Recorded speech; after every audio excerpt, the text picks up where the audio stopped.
Ang pag-reveal ni Loki kila Luffy tungkol sa pagdating ng mga Holy Knights sa Elbaf Kingdom at ang kanyang nakaraan, kung paano nangyari ang pagtatagpo sa gitna nitong si Loki at ni Rox Disebek, at ang paghaharap naman nitong si Colon at ng iba pang mga miyembro ng Straw Hat Crew at ng isa sa pinakamalakas na mga miyembro ng Holy Knights na itong si Gunko. Ang lahat ng yan at marami pang iba ay tatalakayin natin dito sa ating spoiler chapter review ng One Piece Chapter 1145. Kaya naman siguraduhin nyo nang nakalike, nakasubscribe at na-ring nyo na ang bell button para automatic man-notify kayo pag release natin ang susunod na video. Pero wag na nating patagalin pa, let's go!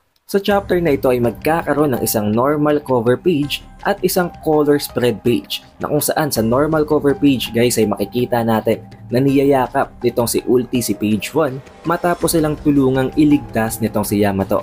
At sa color spread page naman ay makikita natin ang Straw Hat Crew na pinapanood ang pinakaunang episode ng Egghead Island para i-celebrate ang pagbabalik ng One Piece anime matapos ang napakahabang break. Now as for the main context naman ng chapter na ito guys, matapos ngang umalis nitong sila Colon at ng iba pang mga miyembro ng Straw Hat Crew gamit ang ship na ginagamit nitong si Colon, tinawag nga itong ang Colon Pirates na eventually na-meet daw nila itong si Saul at ang mga kasamahan pa nito na si Robin at itong si Chopper na nangangahulugan na pagtutulong-tulungan nilang alamin at hanapan ng solusyon ang ginagawang sleepwalk ng mga bata. On the other hand naman sa Underworld ay nandito at inire-reveal na nitong si Loki kay Luffy ang tungkol sa impormasyon na dumating ang mga God's Knight o ang mga Holy Knight dito sa Elbaf Kingdom.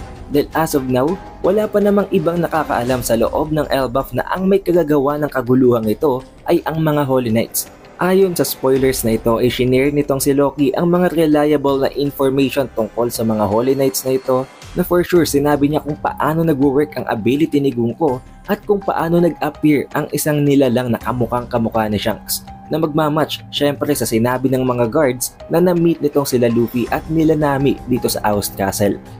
Pero kahit na ganon ang isa sa mga impormasyon na gustong gusto at kailangang makuha ni Luffy mula kay Loki ay hindi pa rin niya ibinibigay dahil para kay Loki, hindi pa rin naman daw siya completely pinapakawalan nitong sila Luffy. Dahil alam naman natin guys na nakatali at nakakabit pa rin ang isa sa mga sea stone cuffs sa paa nitong si Loki. Then dito guys ay nagkaroon ng isang napaka-solid na flashback. Ang isa sa may pinakamalaking epekto, isa sa may pinakamalaking impact sa kwento na walang iba kung hindi si Rox Disebek. Ayon dito, ayon sa nakaraan nitong si Loki, na-meet niya ang crew nitong si Sebek nung siya ay isang bata pa lamang. Tinangka at sinubukan niyang sumali sa Rox Pirate pero since isang bata pa nga lamang siya, hindi pumayag itong si Sebek at nireject ang kanyang offer. Now alam natin na oo, higante nga itong si Loki na kung ikukumpara sa mga grown-ups dito sa Rox Pirate, for sure mas malaki pa siya sa iba sa kanila at lalong-lalo na dito kay Sebek. Pero hindi natin maaalis ang katotohanan na bata pa siya dito. Nasa murang edad pa siya kaya hindi siya tinanggap nitong si Sebek. Na dahilan kung bakit nagalit pala itong si Loki at hinamon itong si Sebek sa isang laban. Na alam naman natin guys kung anong kalalabasan. Dinurog ng napakalala nitong si Rox Disebek itong si Loki na hindi naman nakakagulat. Oo, malakas si Loki ngayon pero bata pa siya nun guys. At hindi naman kung sino lang itong si Rox Disebek para basta-basta niya hamunin.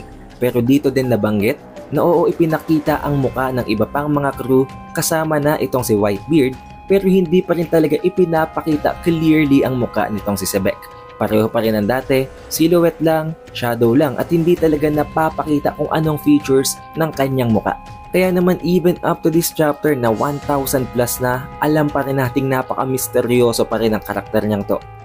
Ayon din sa pagbabahaging ito ng kwento nitong si Loki, the way na ina-admire daw nitong si Luffy si Shanks, ganun din daw katindi ang admiration niya kay Rox Disebek. Or I can even say na mas matindi pa nga at mas intense pa ang admiration nitong si Loki kay Sebek dahil nagagalit siya at nagsisisi pa siya na naisilang siya sa maling ira dahil kung sana lamang daw napaagap-agap ng konti baka tinanggap pa siya nitong sila Sebek at baka miyembro siya ng Rox Pirate. Na kung iisipin natin guys, magiging mas formidable pa, magiging mas napakalakas ng Rox Pirate kung nandun si Loki.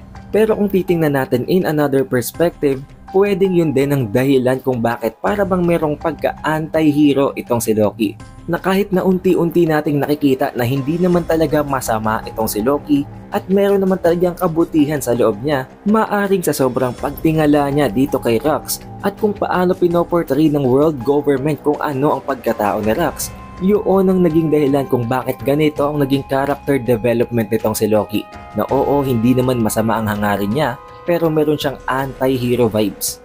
Nang dahil dito sa ginawang pag-share nitong si Loki tungkol sa kanyang nakaraan, para bang kahit papano ay naintindihan siya nitong si Luffy.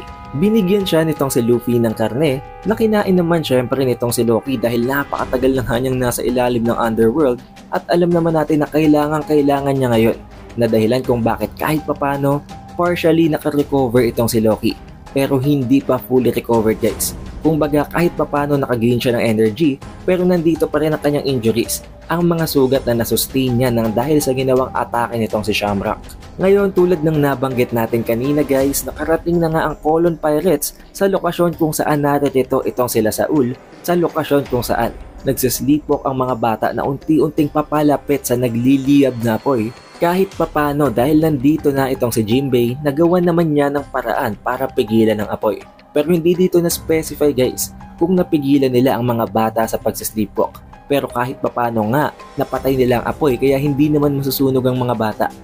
Pero nakita naman natin guys sa previous chapter na nag-appear nga ang isa sa mga nightmares na ginawa ni Killingham. Na itong si Fenrir, hindi nabanggit dito sa spoiler chapter na ito, pero for sure kailangan nilang mapatumba yun bago nila pigilan ang apoy. Na siguradong na pull off naman ang Colon Pirates dahil nandito naman ang ilan pang mga miyembro ng Straw Hat. Pero sa pagkakataong ito at sa pinakahuling parte ng chapter na ito, dumating na ang isa sa mga Holy Knights na itong si Gunko mismo sa ship nitong sila Colon.